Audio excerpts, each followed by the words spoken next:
അയ്യോ, സത്യമായിട്ട് തന്നെ അന്വേഷണമുള്ള വരവ് തന്നെയാ. വരവ് കണ്ടറിയാം.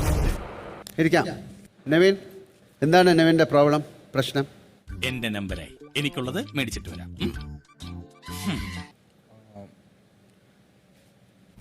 ഇപ്പൊ എവിടെ പോയടാ നിന്റെയൊക്കെ നാക്ക്?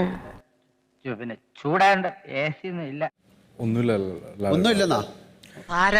ഈ മുസ്കാലങ്ങനെ കേട്ടി തന്നാലുണ്ടല്ലോ, അടുത്ത ഗുരുവായൂർ ഏകാദശിക്ക് പിന്നെ ഞാൻ ഈ കാലെടുക്കുള്ളൂ. അപ്പം മതിയുടെ എനിക്ക് ഈ കാല്. എന്താണ് നവീന് മാത്രം വളരെ പ്രത്യേകത? കാഴ്ചയിൽ സുന്ദരനും ജാതിയിൽ ഉയർന്നവനും വിദ്യാഭ്യാസം സമ്പന്നായതുകൊണ്ടാവാം. എന്താണ് നവീന്റെ പ്രശ്നം, പറയൂ. നവീൻ എന്തൊക്കെയാണ് കഴിഞ്ഞ ആഴ്ച ചെയ്തിരിക്കുന്ന അറിയാം? ഞാൻ കാല് പിടിക്കാം, അപ്പോഴത്തെ ഒരു ആവേശത്തിന്റെ പുറത്ത് പറഞ്ഞതാ, പ്ലീസ്.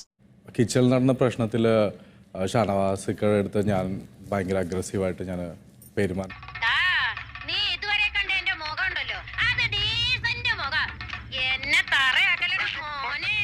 ഞാനത് അത് വേണമെന്ന് വെച്ചിട്ടല്ല, പക്ഷെ എനിക്കത് അങ്ങനെ സംഭവിച്ചു. പക്ഷെ ഒന്നും മനഃപൂർവ്വം അല്ലല്ലോ, കരുതിക്കുട്ടിയല്ലേ.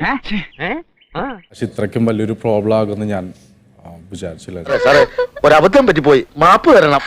അല്ലല്ല, നെവിന്റെ റിയാക്ഷൻസ് ഒക്കെ വളരെ മോശമായിരുന്നു. അത് ആക്ടിംഗ് ആണ്, മറ്റേ എന്തൊക്കെയോ പറയുന്നു. നീ തറവാട് വിട്ട് പുറത്തു വരും, അന്ന് ഞങ്ങൾ തരും പലിശ മുതലേ ചേർത്ത്.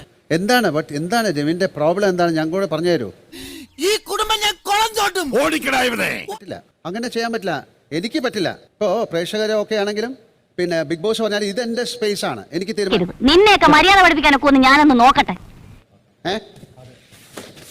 നെവിൻ എവിക്ഷനില് പുറത്ത് പോയില്ലെങ്കിൽ, ഇന്ന് പുറത്ത് പോയില്ലെങ്കിൽ, അതാണ് ഞാൻ ഒന്നുകൂടെ പറയാം, പുറത്ത് പോയില്ലെങ്കിൽ ആ സമയത്ത് എന്ത് വേണമെന്ന് ഞാൻ തീരുമാനിക്കാം.